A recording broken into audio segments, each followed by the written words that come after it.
आपकी शादी बहराइच में हुई थी जी उसके बाद आपको छोड़ दिया गया, जी। तो वो क्यों, क्या वजह क्या थी, क्या कारण था? एक्चुअली क्या है, वो पहले से ही शादीशुदा थे और मेरे घर वालों को नहीं पता था। और मेरी मम्मी ने मतलब मेरी शादी कर दी और मेरे बाप भी नहीं है और मेरे भाई भी नहीं हैं। तो शादी होने के बाद में एक बच्चा हुआ 1 साल के बाद, और 1 साल के बाद पता चला कि वो पहले से ही शादीशुदा है। जो उनकी लड़की भी है 7 साल की, तो वो हम चाहते हैं कि अगर वो अपनी औरत के साथ रहना चाहते हैं तो ठीक है, लेकिन इसमें मेरी तो कोई गलती नहीं है और मेरे लड़के को भी हक मिलना चाहिए। उन्होंने मैं फ़ोन पे डिवोर्स दिया, जो हम लोगों के शरीयत में होता है कि हस्बैंड अगर मतलब तलाक दे रहा है तो, लेकिन हमने एक्सेप्ट नहीं किया इसलिए कि हम नहीं चाहते हैं कि हमारे लड़के का फ्यूचर ख़राब हो। आपको क्या लगता है एक मुस्लिम महिला के तौर पे ये जो 3 तलाक का कॉन्सेप्ट है कि फ़ोन से बोल देते हैं, चिट्ठी से भेज देते हैं, डाक से भेज देते हैं, गुस्से में बोल देते हैं, ये कितना असर डालता है? मतलब आप उसके लिए मेंटली तैयार नहीं होते हैं, उसके बाद आपने अपने जीवन में क्या बदलाव देखा? बहुत से बदलाव आते हैं। ऐसा नहीं करना चाहिए आदमियों को। औरत शादी करती है जब तो सोचती है कि जो भी है मेरा हस्बैंड है, और हस्बैंड को ऐसा नहीं करना चाहिए, इसलिए कि मतलब औरत के साथ बहुत ही बुरा होता है, ना घर से सपोर्ट ना बाहर से सपोर्ट, और ख़ास करके उस पीरियड में जब बच्चा साथ में हो, तो ये हम मेरे हिसाब से तो तलाक वलाक वाला ये सब हटा देना चाहिए। तो आज भी अपने बच्चे को अच्छी ज़िंदगी देना चाहती हैं, अपने बच्चे को ये पढ़ाना चाहती हैं, लेकिन वो उस पति के साथ नहीं रहना चाहती जिन्होंने फ़ोन पे इनको तलाक दे दिया। आप मुझे बताएं कि जब आपका ट्रिपल तलाक की जो आप शिकार बनी वो कब हुआ और कैसे हुआ? मेरा किडनी ट्रांसप्लांट हुआ था, किडनी दोनों डैमेज हो गई थी। उनको जब पता चला कि मेरी किडनी ख़राब हो गई है तो वो मुझसे उन्होंने रात में कहा कि मुझे तकलीफ़ है, दर्द हो रही है। तो मैंने कहा डॉक्टर को दिखा लो, तो उन्होंने डॉक्टर ने कहा ना जाँच करवानी है। जाँच करवाने के लिए वो गए तो मेरी डायलिसिस PGI के पास में किसी पैथोलॉजी में। तो जब मेरी डायलिसिस हो चुकी तो रिपोर्ट जब अपनी सुबह जांच करवाए, शाम को रिपोर्ट जब लेने गए तो उनकी क्रिएटिनिन नॉर्मल निकली, किडनी की जो रिपोर्ट होती नॉर्मल निकली। तो मैंने कहा आपको दर्द हो रही थी और चलिए डॉक्टर के पास चले, तो उन्होंने कहा कि डॉक्टर के पास जाने की ज़रूरत नहीं, अब मैं ठीक हो गया हूँ, मेरी रिपोर्ट नॉर्मल है। तो मैंने किसका मतलब किया, वो तो कह रहे इसका मतलब ये हो। फिर अचानक उनकी बहन का फ़ोन आया, उन्होंने कहा भैया आप छोड़ दीजिए उनको।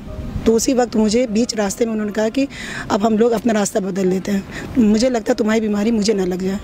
मैं उस वक्त होश ठिकाने, मतलब मैं अपना सब कुछ खो बैठी। मैंने कि ये क्या बात हुई, तो उन्होंने कहा कि, और मेरा पर्स उनके हाथ में था, मेरा पर्स लेके चले गया। बीच रास्ते में भैया को फ़ोन किया कि तुम्हारी बहन वहीं पड़ी हुई है, लेके चले जाओ। भाई ने बहुत रिक्वेस्ट की पर बहुत उनके हाथ पैर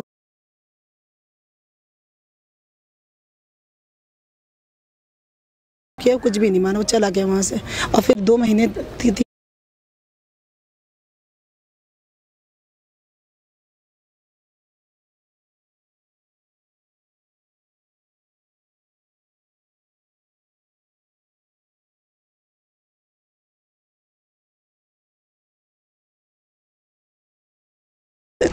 पेपर में लिख के भेज दिया तलाक तलाक तलाक। सरकार से क्या चाहती हैं, किस तरीके का बदलाव चाहती हैं? मैं चाहती हूँ सरकार उनकी मदद करे, वो औरतें आगे हैं, अपने पैरों पर खुद खड़ी हों, उनको रोज़गार दे सरकार, ताकि हर औरत महरूम ना रहे, अपने अंदर ही 4 दीवारी के अंदर रो के उसकी ज़िंदगी नहीं ख़त्म होनी चाहिए, आगे बढ़नी चाहिए और खुशहाल ज़िंदगी का कामना करना चाहिए, ताकि वो जो शौहर कभी पीछे मुड़ के देखे तो ये कभी उसको खुद एहसास हो कि मैंने आज जो किया सबसे बड़ा गुनाह किया। ट्रिपल तलाक जो सोसाइटी में चल रहा है आज से नहीं, काफ़ी सालों से चल रहा है, और इसकी आवाज़ इधर ख़ास तौर पे तेज़ हो गई है क्योंकि हम लोग ये ख़त्म करना चाहते हैं। अगर मौलाना कुरान की बात करते हैं तो कुरान में भी तरीके बताए गए हैं, अगर उसका ऑल्टरनेट एक तरीका है जो कि सभ्य तरीके से तलाक ख़त्म किया जा सकता है, तो वो तरीका क्यों नहीं अपना रहे हैं वो। अगर कोई हस्बैंड मैसेज करके व्हाट्सएप पे तलाक बोल देता है, उसके बाद फिर उसको अप्रूव कराने के लिए क्या उसको जाना पड़ता है किसी मौलवी के पास?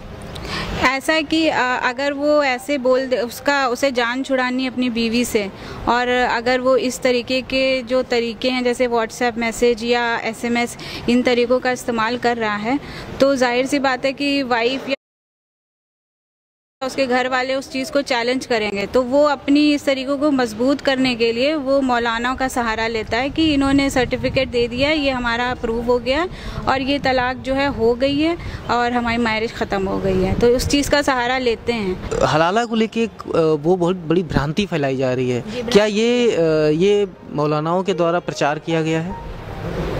ये मौलाना द्वारा है या सोसाइटी में मर्द जो हैं वो अपने फ़ायदे के लिए इसे यूज़ करते हैं?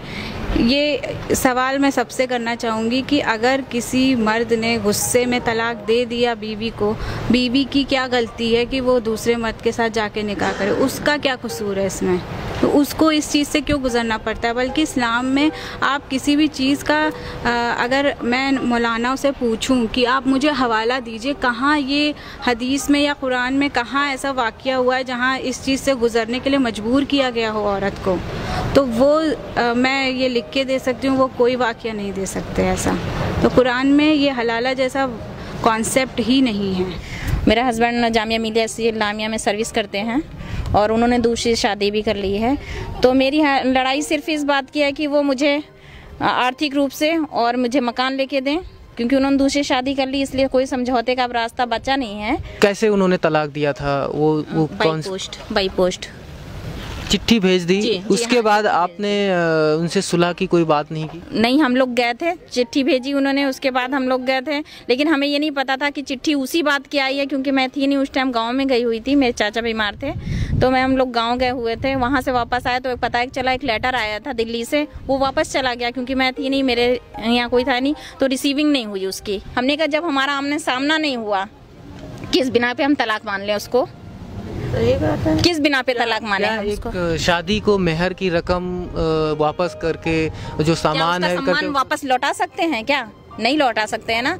तो एक उसका एक होना चाहिए कि ट्रिपल तलाक पे बिल्कुल बैन लगना चाहिए मेरे हिसाब से, क्योंकि लड़कियों की जिंदगी से खिलवाड़ करते हैं लोग, इसलिए बैन लगना चाहिए। अभी क्या लगता है जो नई गवर्नमेंट आई है इसने ट्रिपल तलाक को बैन करने की बात की है, उसने ट्रिपल तलाक को उठाया? मैं इससे सहमत हूँ। अगर ट्रिपल तलाक पे बैन लगता तो मैं इससे बहुत ज्यादा खुश होंगी, क्योंकि अगर सरकार हमारी हम लोगों को सपोर्ट नहीं करेगी तो फिर कौन करेगा हम लोगों को? तलाक का इस्तेमाल समाज में बहुत ज़्यादा हो गया है।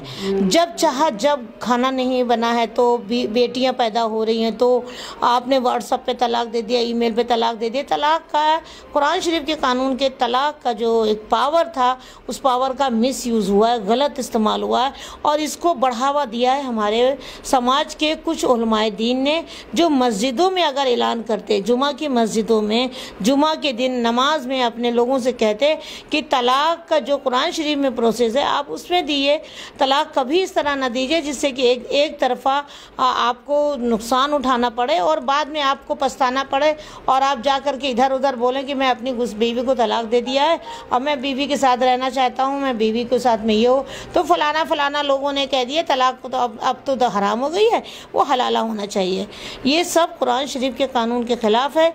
हलाला की नीयत से निकाह हराम है, हलाला की नीयत से तलाक नहीं हुआ। तो ये सब एक तमाशा बना रखा है, इस्लाम के कानून का गलत इस्तेमाल हुआ है। हम चाहते हैं कि इस तरह के तलाक को पूरा रोक दिया जाए और अब तक पर्सनल लॉ बोर्ड ने इसको किसी तरह की कोई पहल नहीं किया कि इस तरह को रोका जाए। पूरा जीवन औरत शर्म से और अपने अपमान से वो पूरा जीवन अपने को लानत मानती है, अपने को बुरा समझती है, वो सुखी नहीं रहती है। उसका दर्द वही जान सकता है जिसने ये दर्द को बहुत करीब से देखा है।